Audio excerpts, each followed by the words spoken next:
Why was everyone so sure she would fail? Sarah Martinez lay flat against the cold concrete floor, her cheek pressed into the worn stock of her rifle. The air in the abandoned warehouse was stale, thick with the scent of rust and years of dust. No one had bothered to sweep away. Somewhere above, the wind threaded through broken windows, whispering against shattered panes like the building itself was trying to warn her. 2 miles away, almost to the inch, a target paced under an open sky. The distance alone was enough to make the seasoned Marines in Rodriguez's team shake their heads.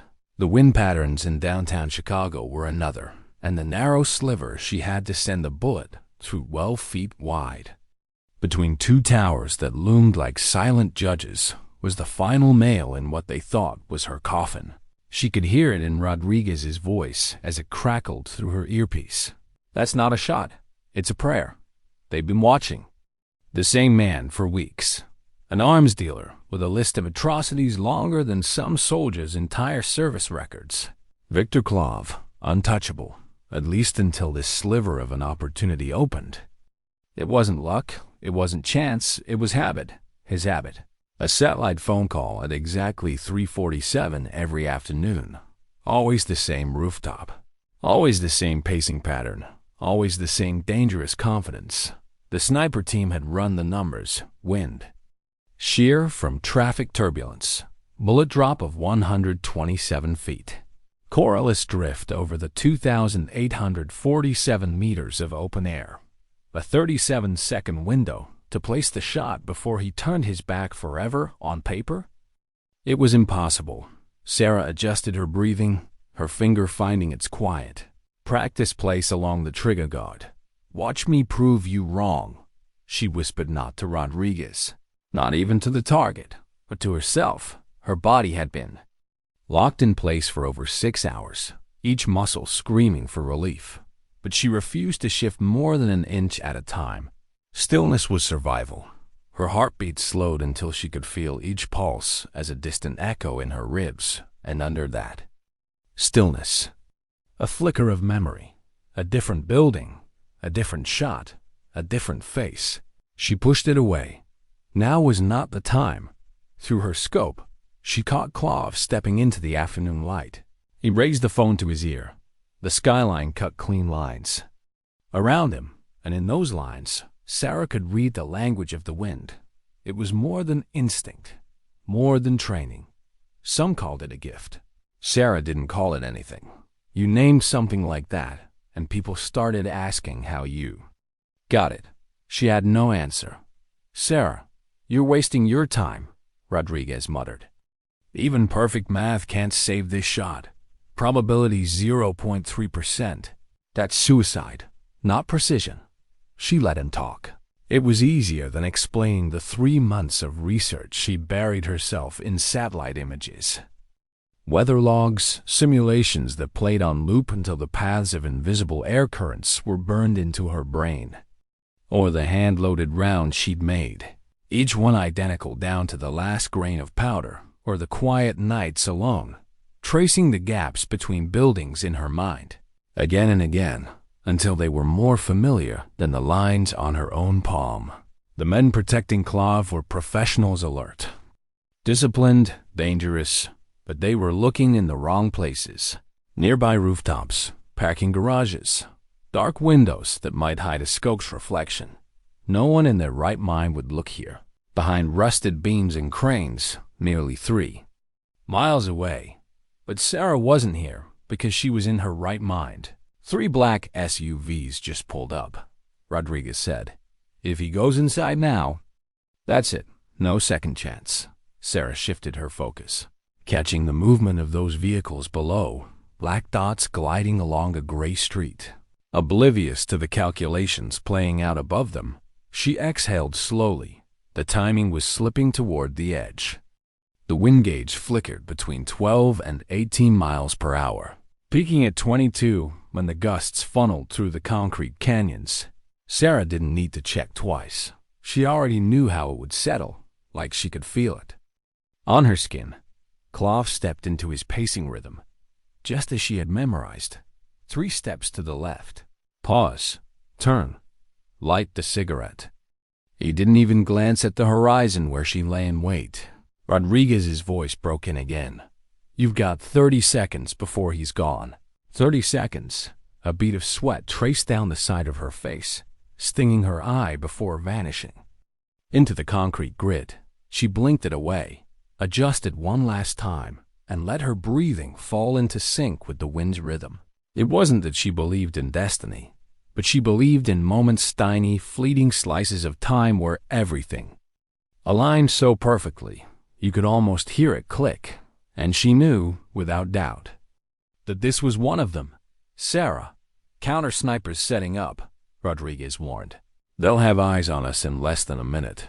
Her scope slid past Claw for a heartbeat, finding the faint shimmer of heat off a rooftop where one of those enemy snipers was preparing.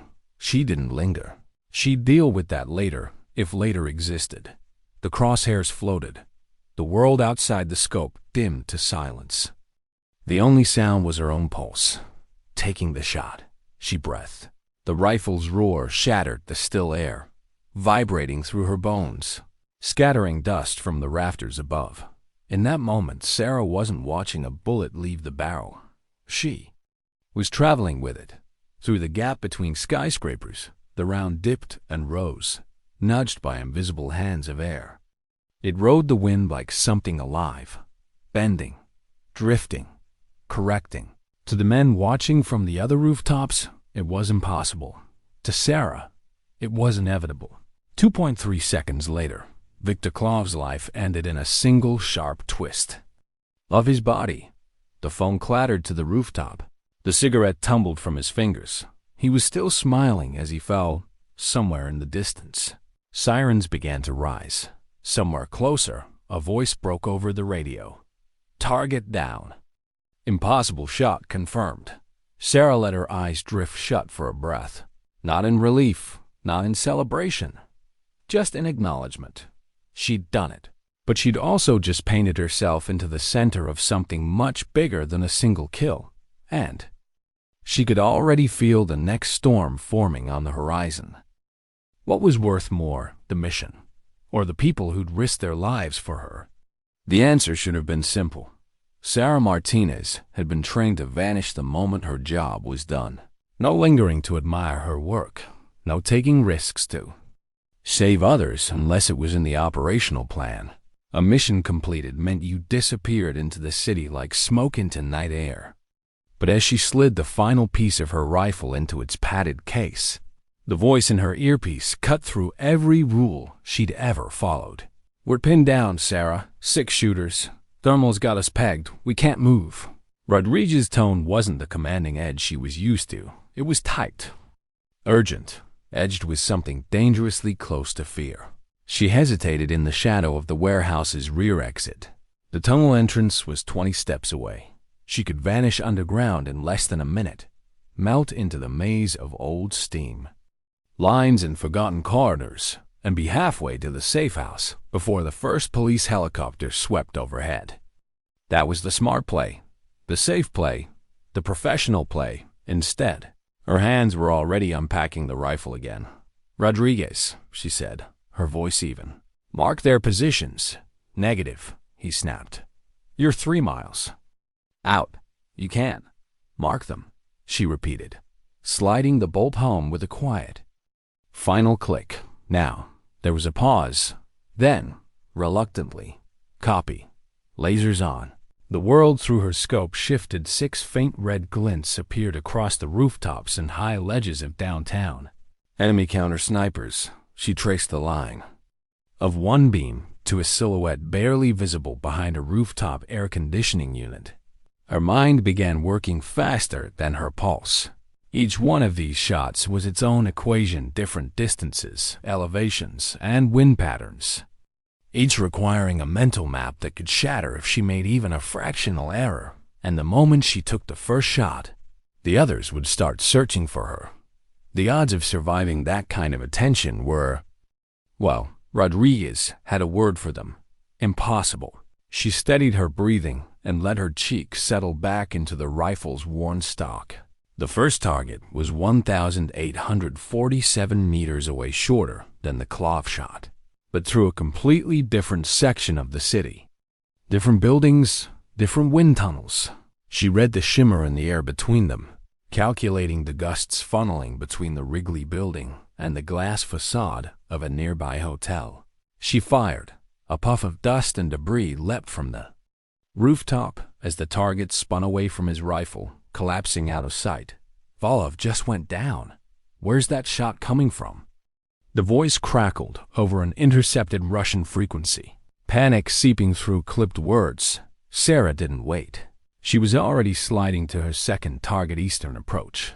Higher elevation, glass front office building catching the afternoon sun. Her crosshairs hovered just above the faint glint of a scope. She adjusted a hair for the downdraft she knew would come off the nearby spire, then squeezed the trigger. The figure jerked back, rifle clattering away. In her earpiece, Rodriguez was silent, but she could feel his eyes in the back of her mind, watching, not quite believing. The third target was the hardest angled shot through a narrow gap between two historic brick buildings. The wind here didn't dance. It fought. She had seconds. Before the gust shifted again, she took them. The round tore through, the impact snapping the shooter sideways. That was 3. Her breathing stayed measured, but her eyes burned, shooting at this speed. At this range, through a maze of steel and glass, it was something no sane marksman attempted. But sanity wasn't what was keeping Rodriguez's team alive right now. She cycled the bolt again, her focus narrowing. 4, 5, 6. Each shot was a knife cutting threads, one by one, until the net holding Rodriguez and his men collapsed. All clear, she said finally, already breaking the rifle down with hands that moved like they'd done it 1,000 times before. Because they had. Exit south. Move now before they bring reinforcements. The radio stayed silent for a long breath. Then, Sarah. I don't know what to say. She didn't answer. It was better that way. Her footsteps were soundless against the warehouse floor as she reached the tunnel hatch. A smell of old heat and iron rushed up from the darkness below. She descended without looking back, sealing the hatch behind her. Above, Chicago erupted in sirens. Blue and red lights splintered against glass towers. Klov's rooftop was a storm of confusion, security men shouting into radios. Counter-sniper teams scanning the wrong angles. Federal agents already flooding the building. They would never find her in the tunnels. The air was close, heavy. Steam hissed from a rusted valve somewhere ahead. Her flashlight carved a pale cone through the dark, catching flecks of dust drifting like ash.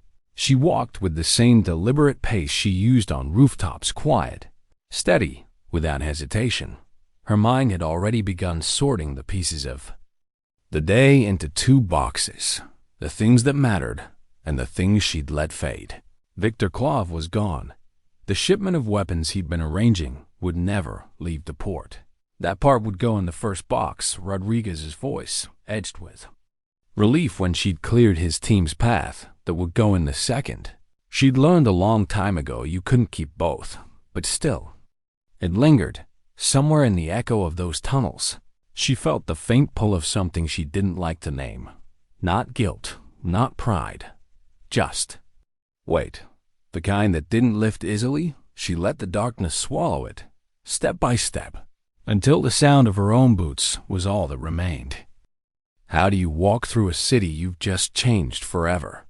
Sarah stepped out of the steam tunnel's iron hatch into an alleyway that smelled of wet concrete and old oil. The Chicago sky was a flat gray overhead, the kind that turned every surface into a dull reflection. A delivery truck roared past at the alley's mouth, the driver glancing her way without interest.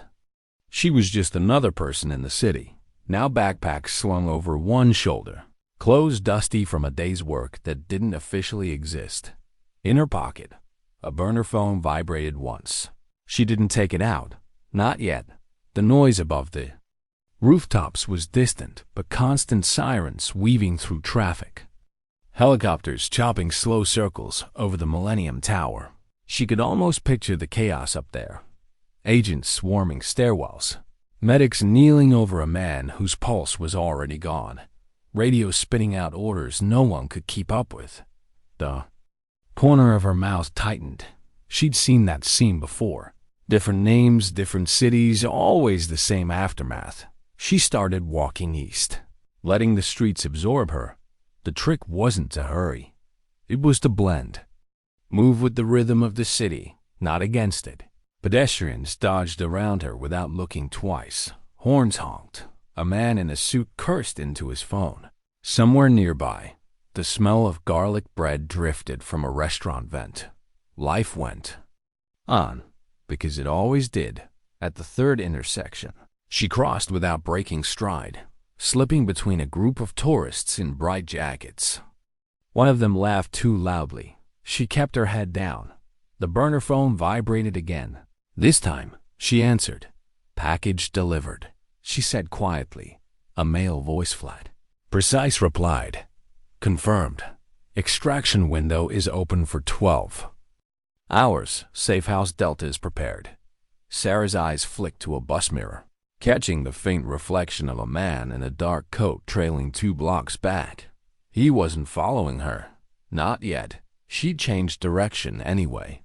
"Any fallout?" she asked. "Media reports are calling it an unknown shooter.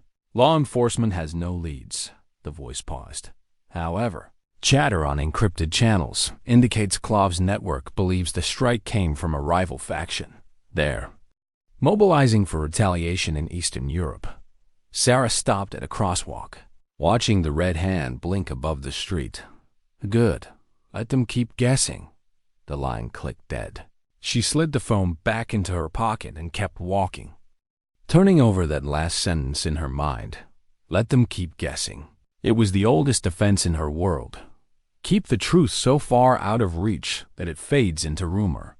But there was another truth she couldn't file away so easily. Rodriguez's voice in her ear, tight with urgency. The sound of his breathing when she'd cleared their path. The pause before he said he didn't know what to say. She'd been telling herself for years that people like her didn't form attachments. That was how you stayed alive. But the memory of that pause was still there, heavy as the rifle she'd left behind. By the time she reached the safe house, a nondescript brick building, wedged between a laundromat and a shuttered bookstore, the city had shifted.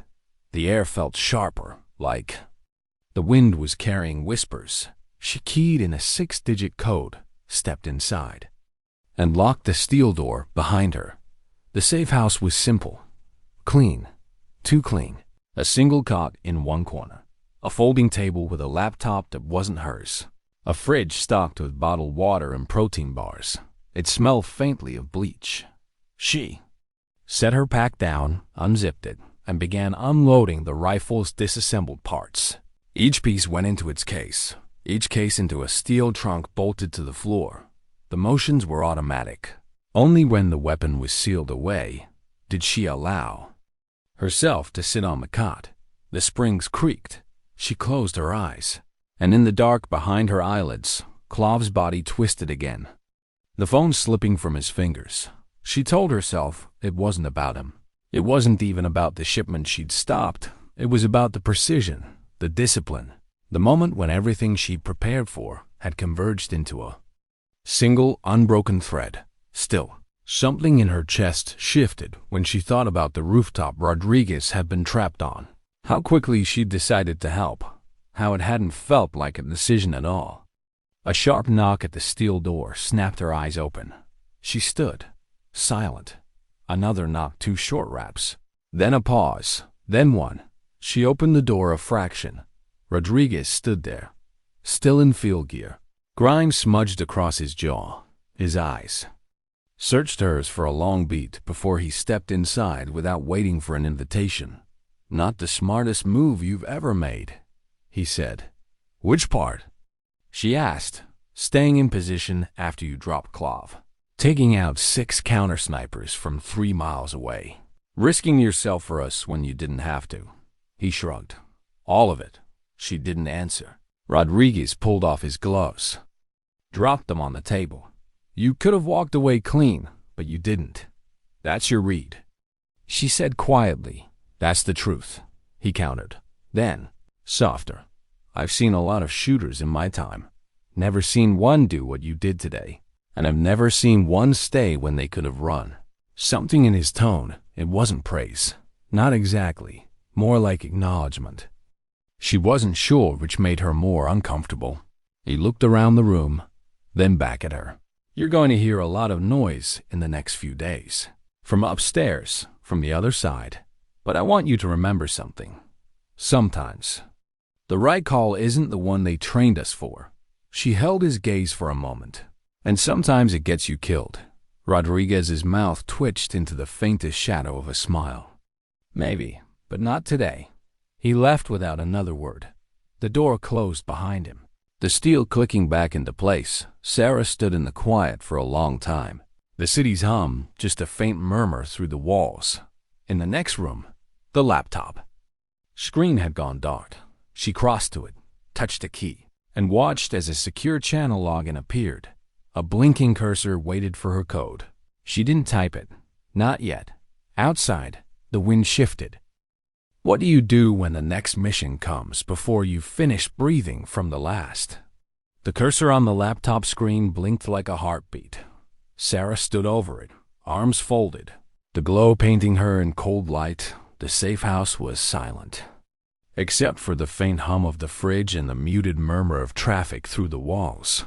She hadn't moved since Rodriguez left. Her fingers hovered over the keys, 6 digits. A login she could type in her sleep. Once entered, there'd be no turning back, no pause to process, no chance to pull apart the tangle in her head. She tapped it in. The screen shifted to a secure chat window. A single message waited. New objective, mission priority, critical. Details to follow. She stared at it, jaw tightening. Not a word about Clove. Not a word about the shot that had taken 3 months of her life to prepare in her line of work. There were no congratulations, no after-action praise, only the next objective. Her phone buzzed against the table. She didn't remember leaving it there. A voice. Female this time. Precise and clipped. "Stand by for package. You'll have 24 hours to prepare. Your window will be small, and the margin for error non-existent. Expect full brief in 6 hours." Sarah's lips parted, but the line went dead before she could speak. She closed the laptop and sat back on the cot. The springs groaned again under her weight. She felt it then, not the fatigue of her muscles, but something heavier, the kind that started in the mind and seeped into the bones. Her eyes drifted to the steel trunk holding her rifle. She'd only just locked it away, and already they wanted it again. Already they wanted her again. She knew she'd say yes. She always did. But in the quiet of the safe house, the thought scraped against something in her chest. Not for the first time, she wondered how many more yeses she had left. 6 hours later, she sat at the folding table. The laptop opened again. The briefing file loaded in sections. Each image and paragraph replacing the last. No paper, no printed photos, nothing that could be left behind. The target's name appeared in bold. Dr. Lukas Brenner, a name she didn't. No, the photo showed a man in his late 50s. White hair combed back, glasses perched low on his nose. Academic, not military. Her eyes narrowed. She scanned the text. Former energy research scientist? Disappeared from a German university lab 3 years ago. Intelligence now indicates he's been working with a private defense contractor in Eastern Europe developing next-generation microreactors. Portable, capable of powering an entire base for years. Or a missile system in minutes. He was in Chicago now, meetings with potential buyers. Her orders were to remove him before the deal closed. Her stomach sank in a way it never did with arms dealers and warlords. This man wasn't carrying an assault rifle on a rooftop. He wasn't surrounded by mercenaries. He was a scientist. The file didn't say if he was doing it willingly. That detail mattered to her, which was why it was never in the file. She leaned back, rubbing her temples. The hum of the fridge was louder now. As if the silence had tightened around her, her phone buzzed again. This time, it was a text from Rodriguez. Just 3 words. Still breathing. Thanks. She stared at it longer than she meant to. In this world. That kind of message was as close to gratitude as anyone got. Her reply was short. Stay that way. She set the phone down, but the words stayed in her head. She wondered, not for the first time, if her survival and theirs were starting to feel like the same thing. The next morning, Sarah was on the move before sunrise. Chicago in early dawn was a different city, quieter, softer, the glass towers glowing in pale gold. She moved like she belonged there, blending with joggers and early commuters. The file had given her Brenner's location, a hotel on the riverfront. Top floor, corner suite, security light, mostly off-the-books contractors with more experience in boardrooms than battlefields. She spent the first hours mapping the area sightlines. From adjacent buildings, potential entry points, exits that didn't exist on the blueprints. But something about it nagged at her. The man in the photo didn't look like a traitor. He looked tired. She pushed the thought aside. It wasn't her job to know why. It was her job to make sure he didn't walk out of that suite alive by noon. She had 3 firing positions in mind. None were perfect. 2 were too exposed. The third was nearly a mile away and would require threading a shot past reflective glass, risking deflection. Visibility and the kind of margin that made even her fingers twitch. She chose the third, back at the safe house. She opened the trunk and began assembling the rifle. The motions were smooth, mechanical, but her mind was restless. She checked the weather data twice, studied wind maps for the next day, measured distances on satellite images until she could see the trajectory in her sleep. When she set the final piece into place, she just sat there with the rifle across her lap. Her reflection caught in the steel of the barrel, the same steady eyes, the same unshakable hands, but she could still see Claude in her mind. And behind him, faces from missions no one had asked her to remember, somewhere deep down. A thought she didn't like began to grow. Maybe this job wasn't just about precision anymore.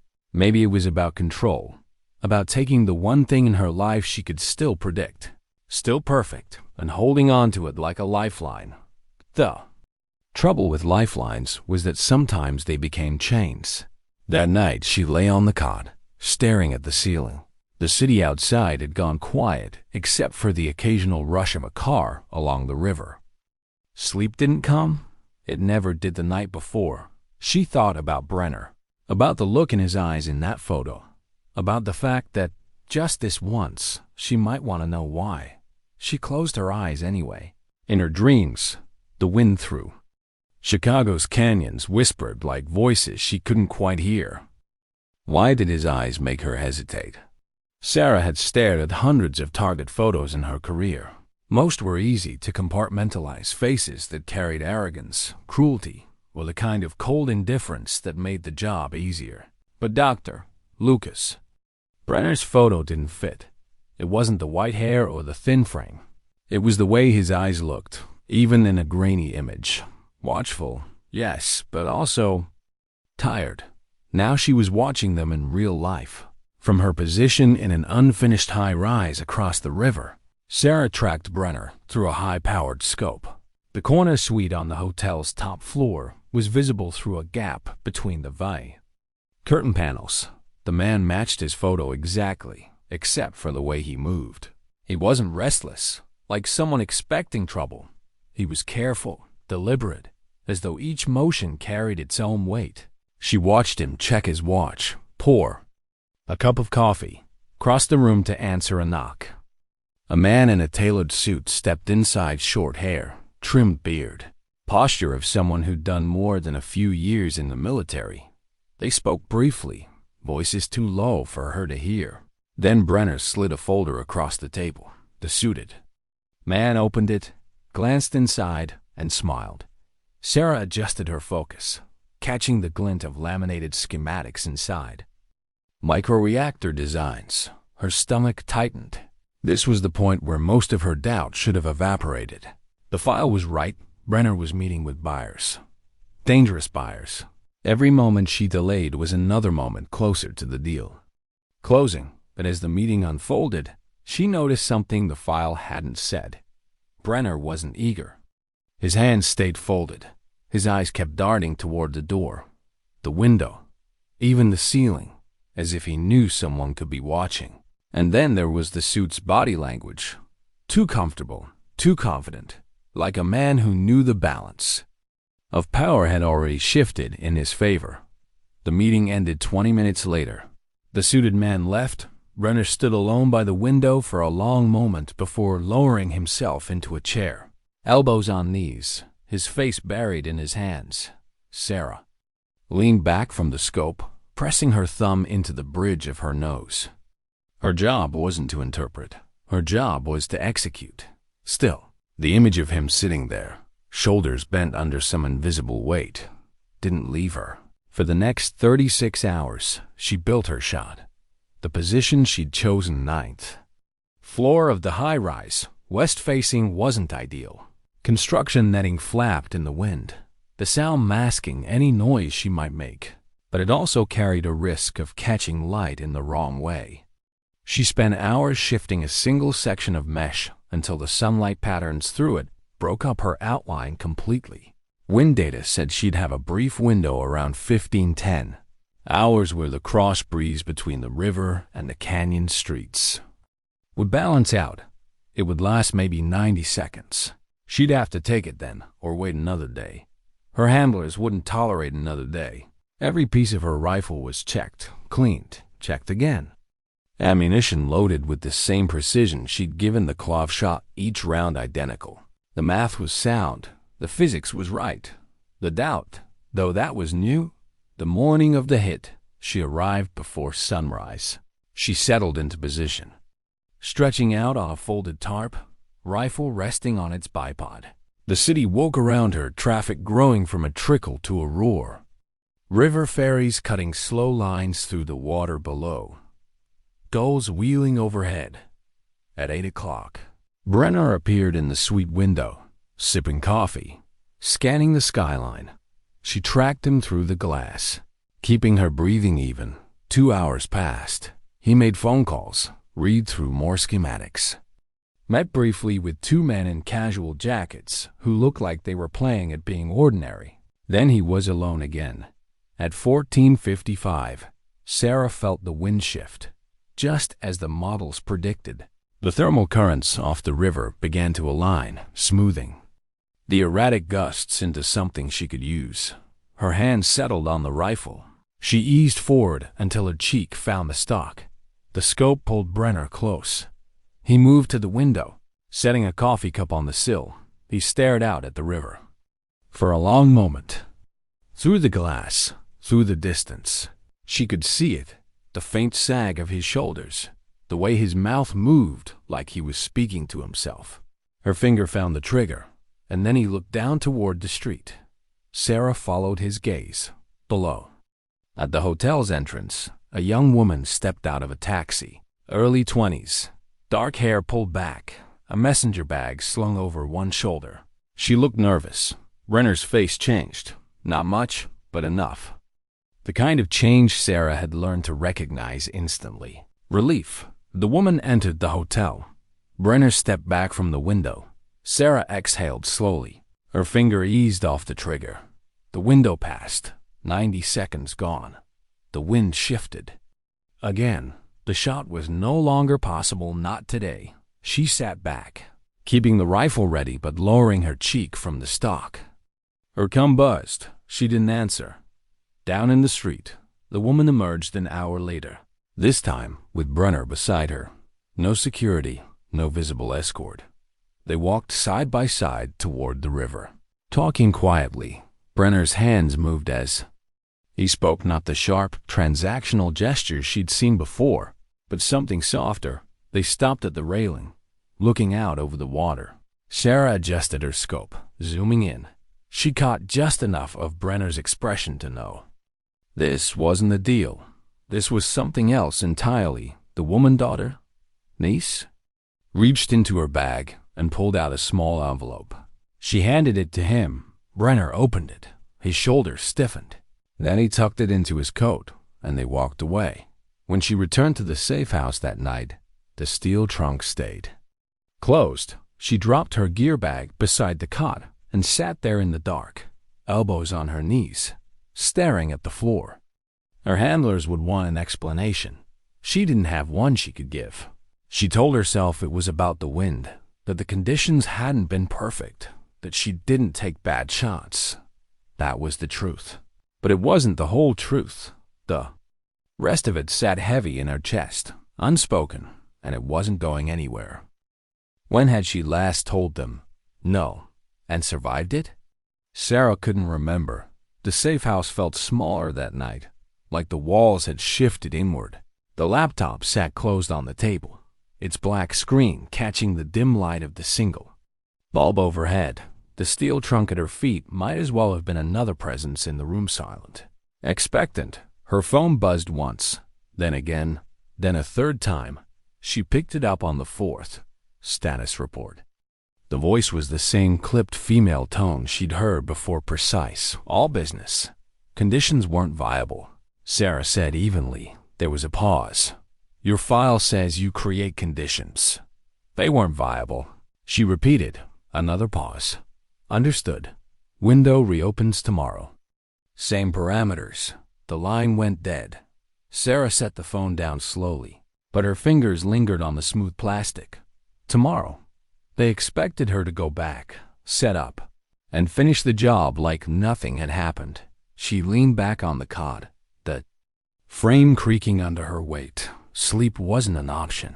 She kept replaying the moment, Brenner's face in the window, the shift in his expression when he saw the young woman below, the way he'd walked beside her like someone who'd been alone too long.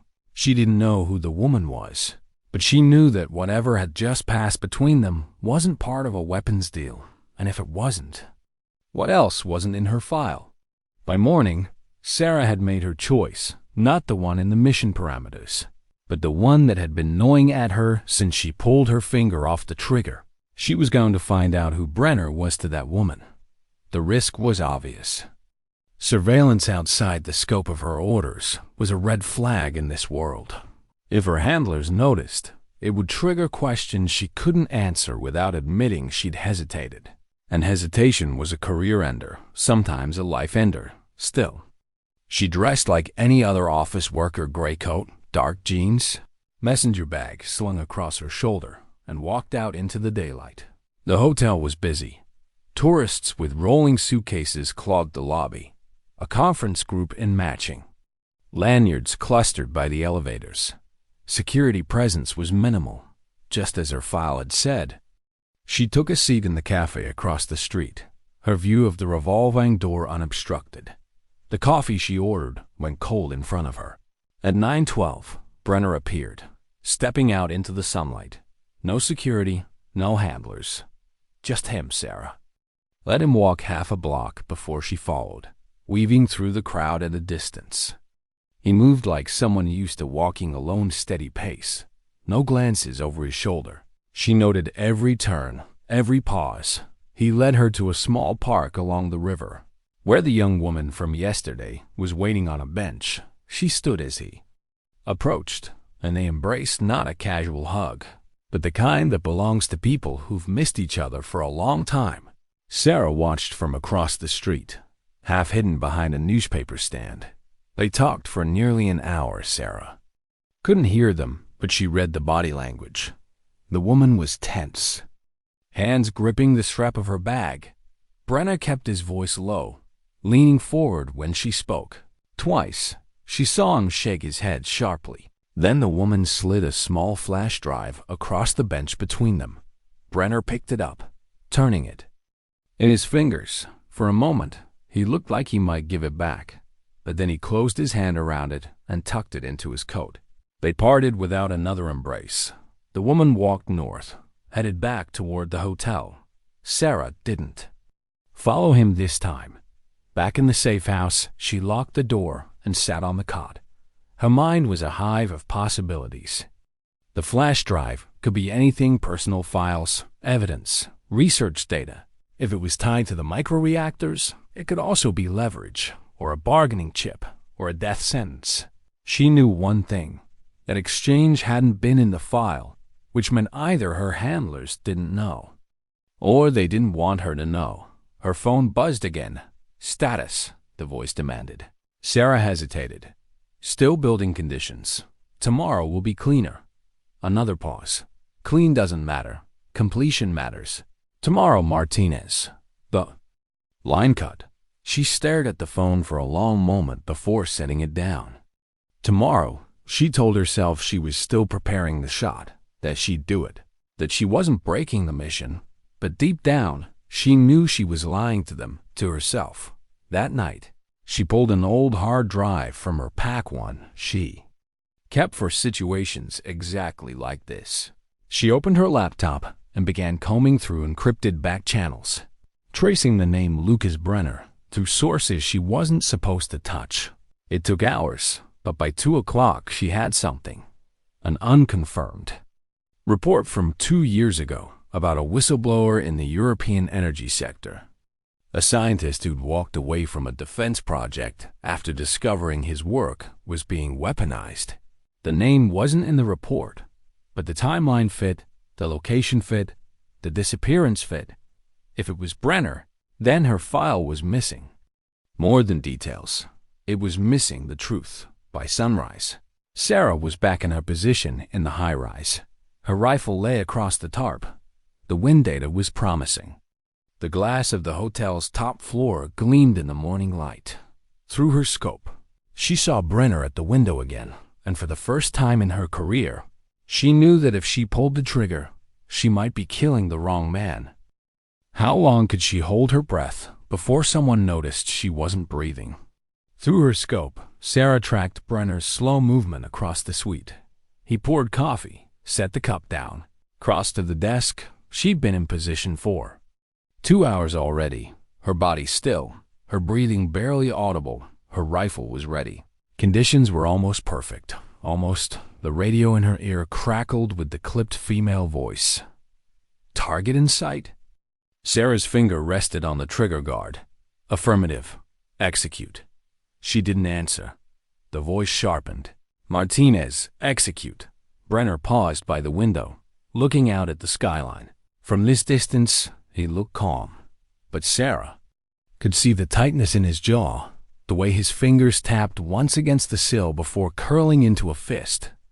She kept her crosshairs on him but didn't fire. "I need a clear shot," she said evenly. "You have the shot," the voice replied. "You've had it for 73 seconds. If you don't take it in the next 20, someone else will, and they won't be as surgical." Her gut tightened. Someone else. That meant there were other assets on the ground, people she hadn't been told about. That wasn't standard protocol unless the mission was already compromised, or unless they didn't trust her anymore. She scanned the adjacent rooftops through the edge of her scope, pretending to adjust her aim on a building to the south.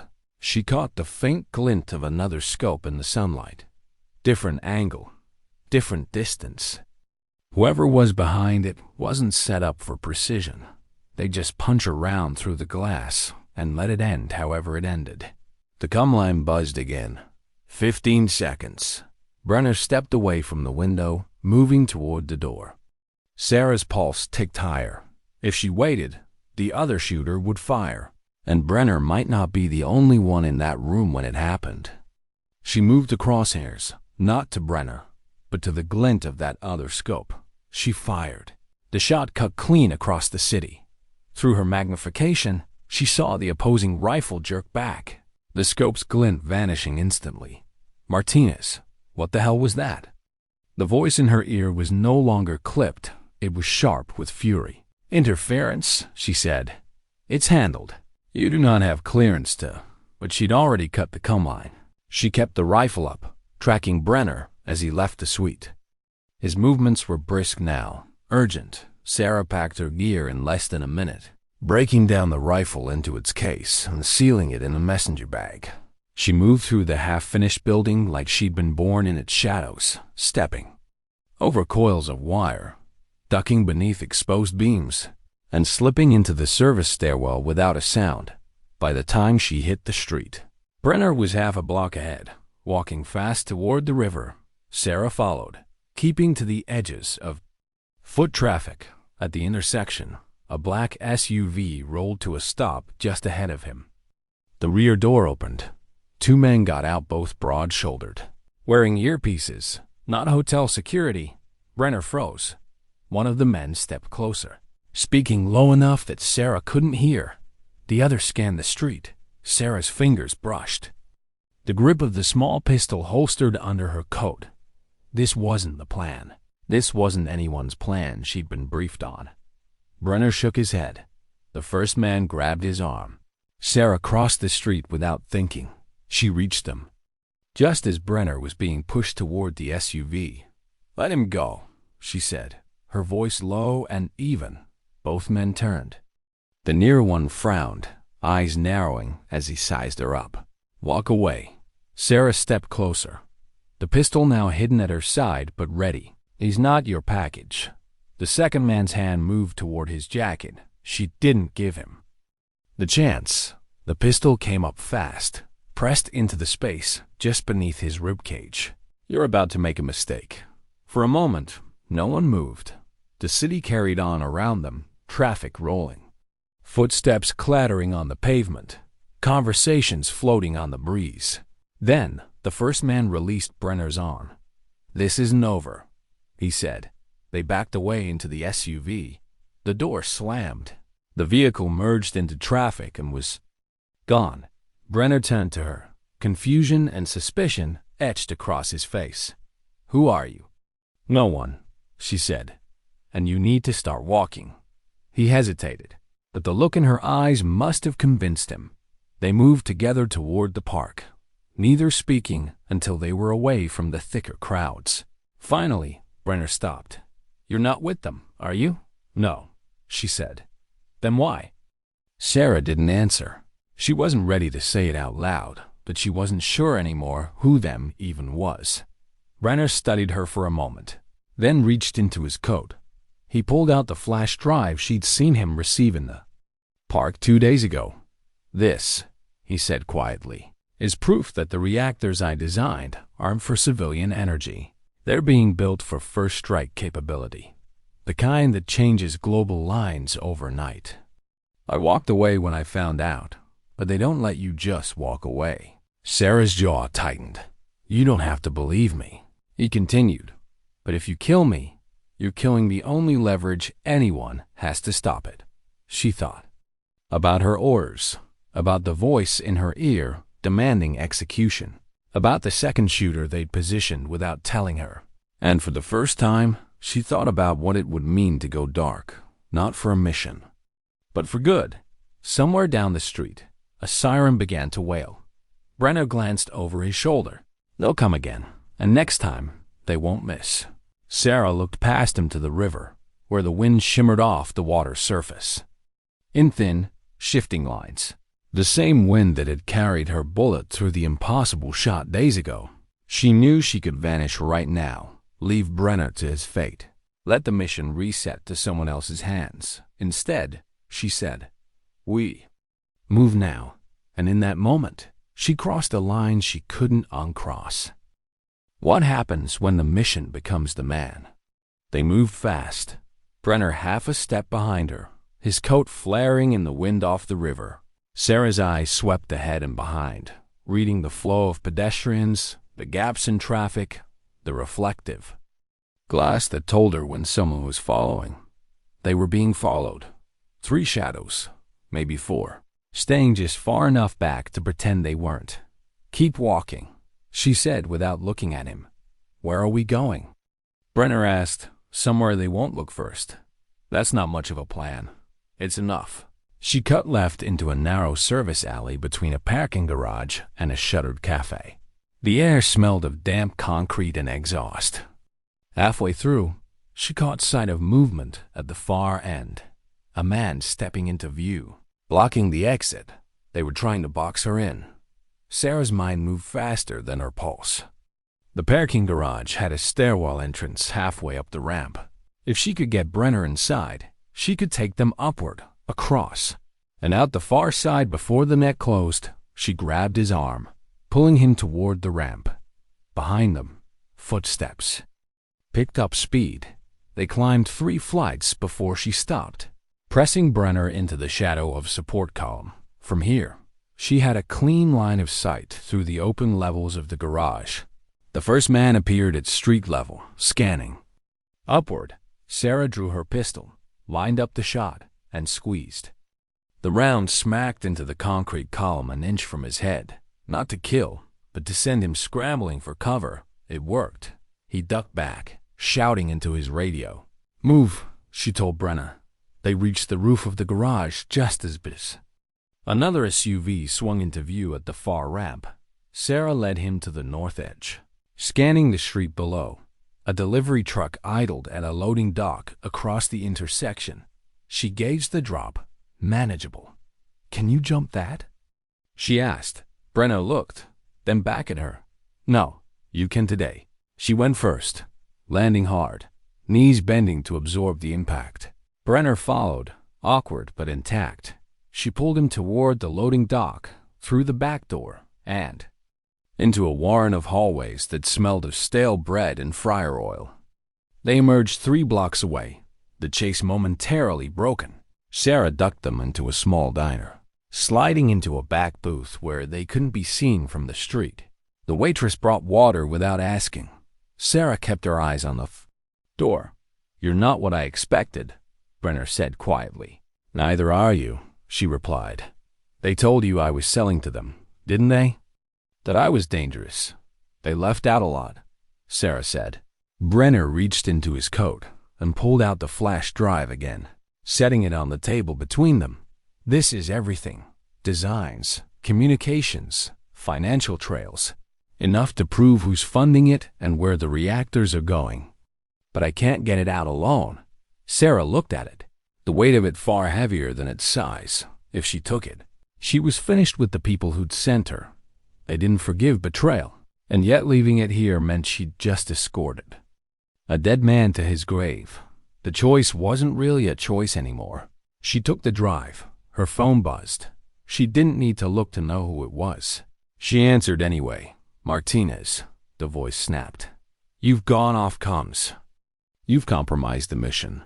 Return to Safe House Delta immediately." Sarah met Brenner's gaze across the table. "Mission's changed. This isn't your call. It is now. Think very carefully." She hung up. By late afternoon, the city had tightened around them. She could feel it in the way certain faces lingered too long at corners, in the absence of casual noise when they passed certain alleys. Her own people were looking for her now. The safe way out would have been to hand Brenner to someone she trusted outside the chain, but she didn't have anyone like that anymore. So she improvised. She led him into the subway, through 2 transfers and a maintenance corridor that ended at an unmarked door. Behind it was a stairwell down into the city's old freight tunnels, miles of forgotten brick arteries beneath the streets. The air grew cooler as they descended, their footsteps echoing. The light dimmed to a single yellow bulb every 30 feet. Brenner's breathing was loud in the stillness. "Where does this go?" "Out," she said. They emerged hours later in an industrial strip on the city's south side, the skyline distant behind them. A friend, a mechanic, who owed her a favor, had left the car in the lot with the keys under the floor mat. Not flashy, not traceable. She handed Brenner the keys. "Drive west until the city disappears. Don't stop in small towns. Don't use cards. When you reach Denver, go to Union Station. Locker 117. Leave the drive there. Someone will get it." Brenner took the keys slowly. "And you?" "I don't go west." He looked at her for a long moment, like he wanted to ask more. Then he nodded. "Thank you." She didn't answer. He got in, started the engine, and pulled away. Sarah stood in the lot until the taillights vanished back. In the city, the safe house was no longer safe. She entered anyway, because there were things she needed to do before she disappeared. She opened the steel trunk, took out the rifle, and set it on the table. Then she sat down and wrote a single line on a scrap of paper. "This is my resignation. No explanations, no apologies." She left it under the rifle's bipod and walked out, closing the door behind her. That night, she moved through the city like she had after the cloth shot. Just another face, just another shadow, but it felt different now. There was no extraction. Window waiting, no handlers tracking her through GPS, no next mission file loading in some secure server, only the dark streets ahead, and the knowledge that she'd traded the life she knew for something she couldn't yet name. Maybe freedom, maybe a death sentence, maybe both. As she crossed the bridge over the river, the wind rose, curling around her like a familiar voice. Sometimes dignity doesn't speak, it simply acts, and then it keeps walking.